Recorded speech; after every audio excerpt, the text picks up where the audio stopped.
O permiso emitido hai uns días polo Goberno Central para a saída á rúa de menores de 14 anos foi unha das principais razóns que levou ao Concello, en colaboración co Grupo Iniciativa Solidaria Noia, a iniciar este reparto de máscaras entre a poboación infantil, coa que se busca aumentar a protección e seguridade dos cativos durante os seus paseos polas rúas. Pois isto xurdiu co Grupo Iniciativa Solidaria de Noia, que están confeccionando mascarillas e gorros para o Hospital de Santiago.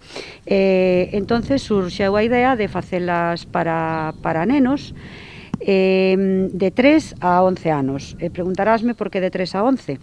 Pois porque os menores de 3 din que non é convinte e os maiores de 11 xa poden acceder ás de adultos nas farmacias. O Concello dispón de máscaras suficientes para toda a poboación infantil do municipio, que irán distribuindo polas distintas zonas do Concello nos próximos días. Sí, temos para todo o censo, que son así como 1.100 rapaces e rapazas. Hoxe estamos no Obre, despois nos vamos a Barro, Barquiña e Usoño, hoxe.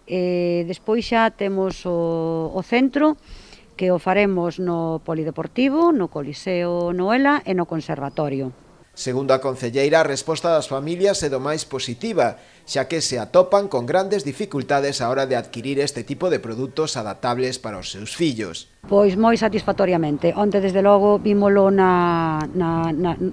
sobre todo onde fixemos o reparto a domicilio, que a xente moi agradecida, porque a día de hoxe todavía non hai onde comprar mascarillas para rapaces. Dende o Concello anunciaron que nos próximos días chegarán tamén outras 10.000 máscaras máis, cuxa compra se acordou na Xunta Municipal de Seguimento do COVID-19 e que se distribuirán entre a poboación adulta, tamén por todos os domicilios.